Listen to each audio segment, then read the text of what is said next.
प्रिय विद्यार्थियों, इससे पूर्व के व्याख्यान में हम श्रेय और प्रेय मार्ग दोनों के बारे में पढ़ रहे थे और नचिकेता के सामने विद्या और अविद्या इन दोनों प्रकार के मार्गों को बताते हुए यमराज के द्वारा ये बात कही गई थी कि संसार में ये दो प्रकार के मार्ग हर मनुष्य के सामने आते हैं। जो धैर्यशाली व्यक्ति होते हैं, जो ज्ञानी होते हैं, वो श्रेय के मार्ग को अपनाते हैं और जो विवेकहीन और मूर्ख व्यक्ति होते हैं वो प्रेय के मार्ग पर चल पड़ते हैं और इसलिए वो आत्मज्ञान से दूर होते चले जाते हैं। उसी चीज़ को आगे बढ़ाते हुए यमराज उस आत्मज्ञान के बारे में नचिकेता को आगे बताते हैं कि हे नचिकेता, अविद्यायाम अंतरे वर्तमाना स्वयं धीरा पंडितम मन्यमाना दंद्रद्यमाणाम पर्यन्ति मूढ़ः अंधेन एव नीयमानः यथा अंधः। अविद्याया अंतरे, अविद्या से जो व्यक्ति युक्त होता है, वर्तमाना उससे ग्रस्त रहने वाला, अविद्या से ग्रस्त रहने वाला जो व्यक्ति होता है वो स्वयं धीरा, जो अपने आप को धैर्यशाली और पंडितम मन्यमाना और बुद्धिमान या शास्त्रज्ञ ज्ञानी समझने वाला, मूढ़ा जो मूर्ख व्यक्ति होता है। जो व्यक्ति अविद्या से ग्रस्त रहने वाला है और उस अविद्या से ग्रस्त होने पर भी अपने आप को धैर्यशाली, बुद्धिमान, शास्त्रज्ञ ज्ञानी समझता है, ऐसा मूर्ख व्यक्ति यथा जिस तरह से अंधेन एव अंधा नीयमान है, अंधे के द्वारा अंधा ले जाया जाता है, ठीक उसी प्रकार से दंद्रद्यमाणः पर्यन्ति, वो इस संसार के चक्र में फंस कर के भटकते रहते हैं, चक्कर लगाते रहते हैं। यानी अविद्या में डूबा हुआ, अविद्या में ग्रस्त रहने वाला जो व्यक्ति होता है वो अपने आप को उस अविद्या के ज्ञान से परिपूर्ण होने के बावजूद भी धैर्यशाली मानता है, बुद्धिमान मानता है, शास्त्रज्ञ मानता है। ऐसा जो मूर्ख व्यक्ति होता है वो वैसा ही होता है जैसे कोई अंधा व्यक्ति अंधे को अपने कंधे पर बिठा करके उस मार्ग पर ले जाता है और इसलिए वो अपनी मंजिल पर नहीं पहुंच पाता और ठीक इस संसार चक्र में भटकते हुए चक्कर ही काटता रहता है। और इसलिए व्यक्ति को उस अविद्या के मार्ग को अपनाने के बजाय श्रेय के मार्ग को अपनाना चाहिए। इसलिए छठे मंत्र में उन्होंने कहा कि न संप्राय प्रतिभाति बालम प्रमाद्यंतम वित्तमोहेन मूढ़म अयम लोको नास्ति परः इति मानी पुनः पुनः वसम आपद्यते में। प्रमादयंतम, जो आलस्य से युक्त व्यक्ति होते हैं, जो प्रमाद करने वाले होते हैं, वो वित्त मोहेन, वो धन के उस लोभ में, और मूढ़म, उस लोभी को, तथा बालम, तथा जो मूर्ख होता है ऐसे मूर्ख को। बालम का तात्पर्य कि जिसको अच्छे बुरे का ज्ञान नहीं होता, ऐसे उस मूर्ख को, तो आलस्य करने वाले को, धन के लोभ के लोभी को और मूर्ख को, इन तीनों ही प्रकार के व्यक्तियों को सांप्रायम न प्रतिभाति, परलोक या मुक्ति दिखाई नहीं देती। यानी इह लोक के अलावा, इस पृथ्वी लोक के अलावा उसको परलोक दिखाई नहीं देता। और अयम लोक है अस्ति परः नास्ति, और यह लोक ही है, अर्थात ये जगत ही है, इसके परे परलोक नहीं है, दूसरा कोई लोक नहीं है। इति मानी, ऐसा मान करके, ऐसा मानने वाला पुनः पुनः बार बार मैं वशम आपद्यते, वो मेरे वश में अर्थात मृत्यु के वश में आ जाता है। यानी जो अपने कर्म से आलस करता है, ऐसे उस व्यक्ति को, धन के प्रति लालायित रहने वाले धन के लोभी को और मूर्ख व्यक्ति को, केवल यही लोक दिखाई देता है, उसके आगे परलोक क्या है, मुक्ति क्या है, वो दिखाई नहीं देता। और ये दिखाई देने वाला लोक ही संसार है, यही जगत है, इसके परे कोई दूसरी चीज़ नहीं है, परलोक नहीं है। ऐसा मानने वाला बार बार मेरे चक्कर में फंसता है, अर्थात मृत्यु के वश में आ जाता है। उसे बार बार मरना पड़ता है और जन्म लेना पड़ता है। इसलिए व्यक्ति को आलस्य नहीं करना चाहिए, धन के प्रति लालायित नहीं रहना चाहिए और अज्ञानी की तरह आचरण नहीं करना चाहिए। इसके बाद उन्होंने कहा कि श्रवणाय अपि बहुभियो न लभ्य, श्रवणंतोपि बहवो यम न विद्यु आश्चर्यो हो। वक्ता कुशलो अस्य लब्धाश्च आश्चर्यो ज्ञाता कुशला अनुविष्ट है। क्योंकि मैं जानता हूँ कि बहुतों के द्वारा यह श्रवणा है, जो आत्मा सुनने के लिए भी न लभ्य है, अप्राप्तव्य नहीं है। बहुतों के द्वारा जो आत्मा है वो सुनने के लिए भी प्राप्तव्य नहीं है। आत्मा के बारे में वो सुनने के लिए भी लालायित नहीं रहते, उसके जानने का उनको अवसर ही नहीं मिलता। और बहवः और बहुत सारे ऐसे लोग इस संसार में हैं जो श्रवणंतम अपि, जो उसको सुनते हुए भी यम न विदु, जिस आत्मा को समझ नहीं सके। यानी बहुत सारे लोग इस संसार में ऐसे हैं जिनको आत्मा के बारे में सुनने का अवसर भी प्राप्त नहीं होता, और बहुत सारे ऐसे भी हैं जो इस आत्मा के बारे में सुनते हुए भी इसको समझ नहीं पाते। और अस्य वक्ता आश्चर्य है, और इस आत्मा का जो उपदेश देने वाला है वो भी बड़ा अद्वितीय और अद्भुत ही है कि लब्धा कुशल है, कि इसे प्राप्त करने वाला जो पुरुष है वो भी बड़ा कुशल होता है।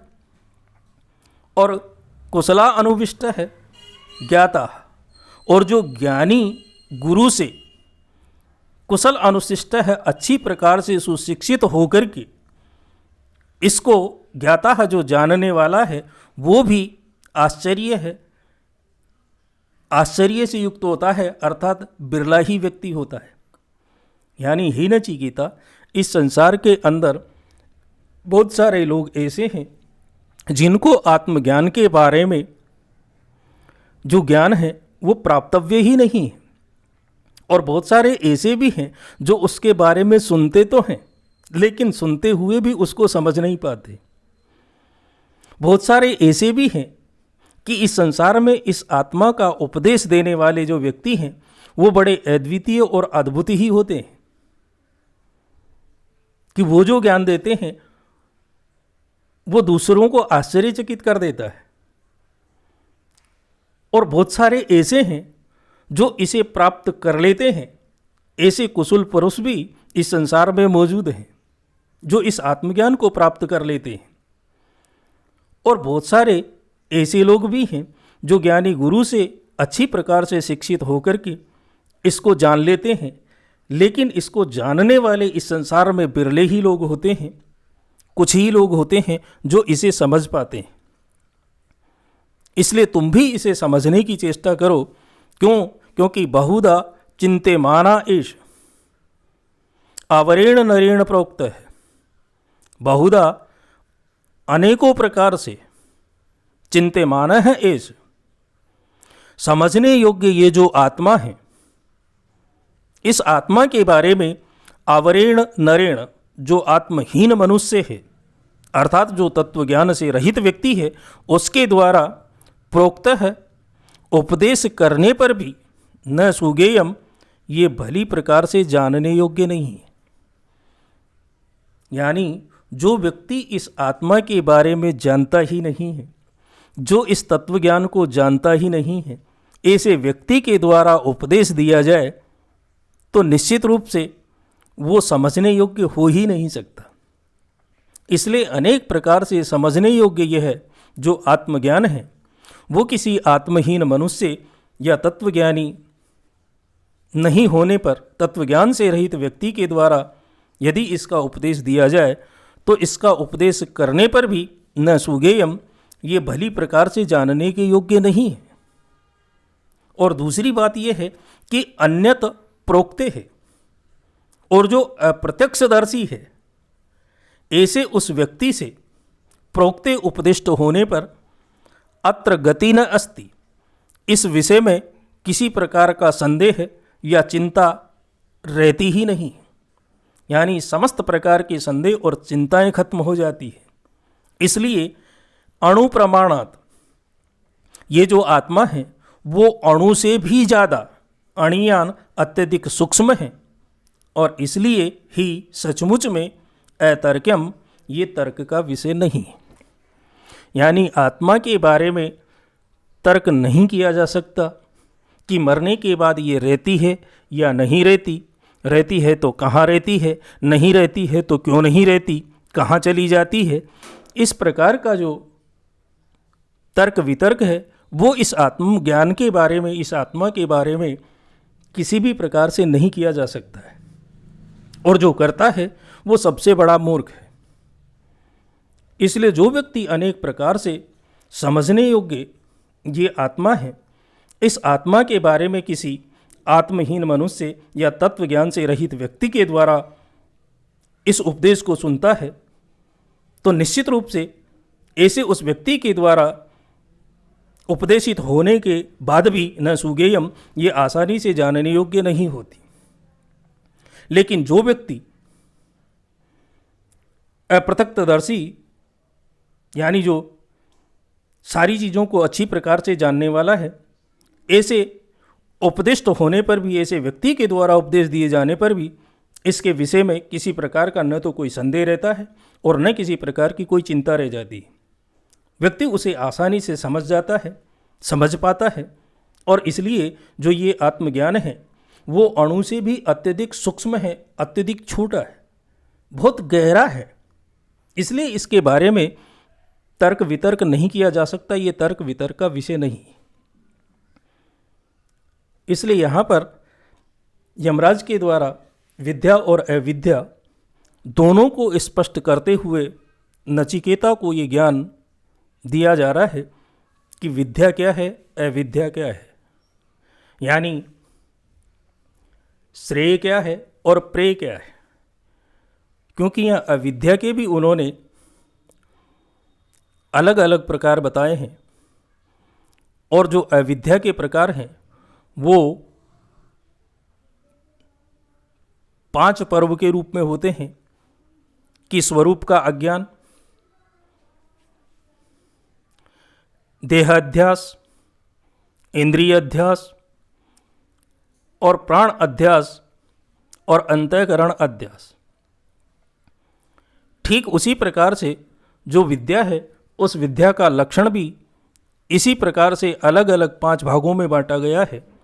एक वैराग्य, एक सांख्य, एक योग, एक तप और एक भक्ति, यानी इनके द्वारा भी विद्या प्राप्त होती है। और अविद्या के लक्षण में इन्होंने बताया कि जो अविद्या है वो स्वरूप का अज्ञान होता है, वो देह अध्यास होता है, इंद्रिय अध्यास होता है, प्राण अध्यास होता है और अंतःकरण अध्यास होता है। इसलिए उन समस्त प्रकार की कामनाओं के प्रति व्यक्ति को लालायित न रह करके केवल श्रेय अर्थात विद्या के मार्ग को, आत्मज्ञान के मार्ग को ही अपनाना चाहिए, उसी मार्ग पर चलना चाहिए। तभी जाकर के व्यक्ति के लिए आत्मज्ञान संभव है, क्योंकि ये आत्मज्ञान अत्यधिक सूक्ष्म है, अत्यधिक गहरा है, और इसके मामले में किसी प्रकार का तर्क वितर्क नहीं किया जा सकता। ये तर्क वितर्क का विषय नहीं। इन सारी चीज़ों को समझाते हुए यमराज के द्वारा नचिकेता को उस आत्मज्ञान के बारे में स्पष्ट किया गया, और इस द्वितीय अध्याय की, प्रथम अध्याय की इस द्वितीय वल्ली में उसी आत्मज्ञान के बारे में पूरा वर्णन इन्होंने किया है, जो नचिकेता के सामने वो प्रस्तुत कर रहे हैं कि किस तरह से इस आत्मा को जाना जा सकता है। तो आज के व्याख्यान में हम बस इतना ही पढ़ेंगे। उसके बाद अगले व्याख्यान में उस श्रेय और प्रेय मार्ग के बारे में किस किस प्रकार के कर्म करते हुए व्यक्ति को आगे बढ़ना चाहिए, जिससे कि आत्मा को मुक्ति प्राप्त हो सके, व्यक्ति उस आत्मा को जान सके कि उसका स्वरूप कैसा और कितना कल्याणकारी होता है। तो आज के व्याख्यान में बस इतना ही। इसके बाद अगले व्याख्यान में हम आपसे फिर मिलते हैं। तब तक के लिए साधुवाद।